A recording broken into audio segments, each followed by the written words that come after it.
Today's episode, we are featuring Global Perspectives. Our guest for today's episode is Daniel ORTH.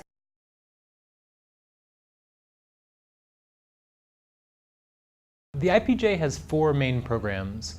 Our Women Peacemakers program brings 4 women who have committed themselves to being peacemakers for a 12-week residency at the University of San Diego.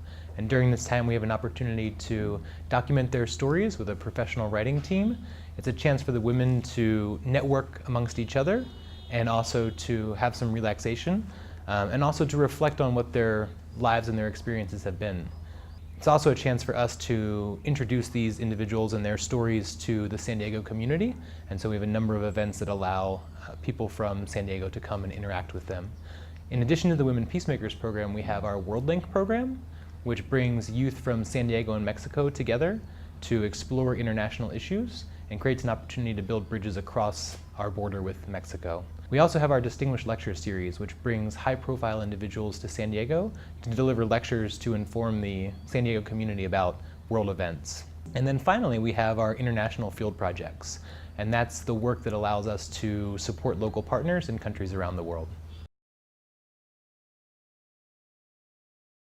So I work in our international field programs, which means supporting local partners in the work that they're trying to do in any way that we can. At present, we're working in Kenya and here in Nepal. And that work involves constant communication with local partners. Based on their understanding of what's happening here, they identify ways that they feel like the IPJ could play a role in promoting peace and justice. And then we plan interactions and programs that will allow us to engage with the community here in Nepal. The field of peace and justice is so broad. I don't think there's any one single path that a young person can pursue.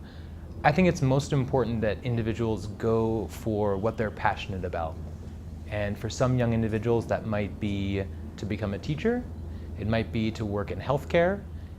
It could be something totally different. So I think there's no single path, whether it's through business, that you're creating meaningful livelihoods for individuals, or providing ethical products that are produced in a way that don't damage the environment and are also good for consumers. I just think there's so many different ways that people can contribute to peace and justice that there's no single one.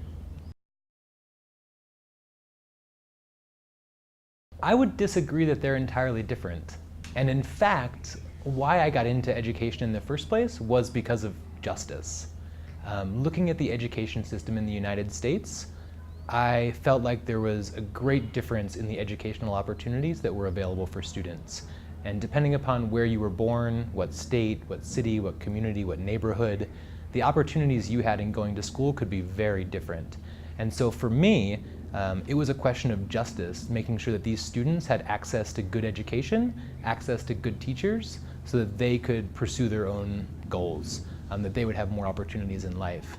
And so for 8 years I taught often mostly history or social studies, and also did work teaching first-year teachers so that they could become better teachers as well. And one of the other pieces too was, in teaching history, I always enjoyed focusing my students on questions of justice, on questions of peace from throughout history. And so in this way, I very much feel like all of my work in the classroom was very closely connected to peace and justice. But perhaps to answer your question, I had always been very interested in politics and in international relations and international issues. It's part of what pushed me into education for a while, to get a chance to explore these topics with my students. But I also always knew that I wasn't going to be in the classroom forever, that I'd probably end up going on to do something different. So for a long time, I wasn't sure exactly what direction I wanted to go, whether it would be working more on economics and development projects, continuing to work in education, but perhaps with an international focus. And so as a teacher, we had our summers off, which allowed me the opportunity to travel. And so one summer I spent some time in Tanzania, and then following summer spent some time in Haiti. And on both of those trips had an opportunity to see some really amazing development projects in action. And so I applied to graduate school thinking that I would go into development economics. But it was only when I got to school at the Fletcher School in Boston that I was enrolled my first semester in a conflict resolution theory class, and I rekindled my love for conflict resolution. I had spent a semester in Washington, D.C. as an undergraduate studying it, and so for me that experience had been so meaningful and so powerful that once I got back exposed to that material, there was no going back. Civil society plays a crucial role in promoting peace and building justice. Whether it's organizations that are working to defend human rights, the rights of women, children, minority groups, these organizations, as part of civil society, help to keep these issues on the front and center, in the minds of the society, in the minds of our political leaders. Too often, governments become stuck. They become trapped in the political process, and they're unable to do exactly what they should be doing. And so when that happens, civil society has an important role to step in and to fill that gap in providing services to people and communities as needed. Because the IPJ's work internationally is in response to requests from our local partners, the IPJ is always focused on doing what is most relevant and important at that time. So rather than coming in with a pre-planned idea about what needs to happen or preconceived notions of sort of what the issues are, our projects are always very much developed in collaboration with the people who are living on the ground, who are seeing these issues and who know clearly what the problems are and have an idea about what the solutions might be.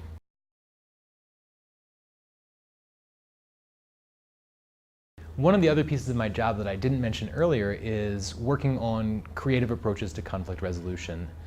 Last November, the IPJ was fortunate enough to host a 4-day conference called the Art of Peace, Creative Approaches in Conflict Transformation. And the School of Peace Studies is currently pursuing a new Peacebuilding in the Arts minor. So we're very much interested in this space of how the arts are used to resolve conflict and to promote justice. When we get stuck in conflict, when we think about us versus them in these dichotomies of divided societies, it's very easy to get trapped in this mindset. And art creates an opportunity for us to break out of this, to think more broadly, to expand our thinking and our understanding. It allows us to step into the shoes of somebody else as well. When you're sitting in a theater and you're watching a performance, you're able to imagine yourself as the characters and imagine yourself in a position that is maybe not your day-to-day experience, but is one that allows you then to better understand what people might be going through. It helps to build a sense of empathy, a sense of connection. I think there's also just the beautiful aspect of art where in allowing yourself to be immersed in it, it creates a more peaceful place inside that makes us more receptive to engaging in conflict resolution processes.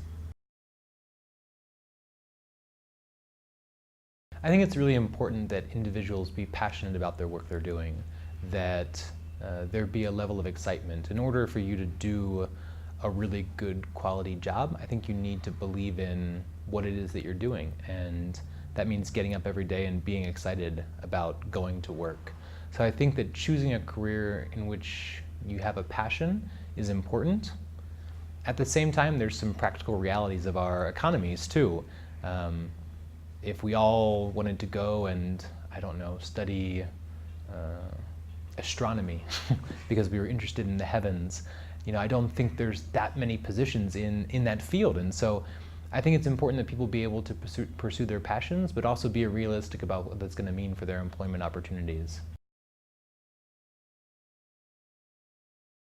Again, I think because the field of peace and justice is so broad, the entry points are so many.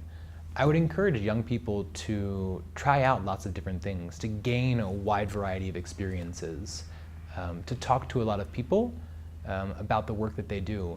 So for example, if you're interested in becoming the head of an organization, try to find an internship there. Try to find opportunities to speak to people who are working at that organization, speak to the organization's head, find opportunities to ask questions about what that experience is like. And I would say just experience as many things as you can to help narrow down what those interests might be. And once you get into something, if you feel like it's not a great fit, feel okay with changing things too.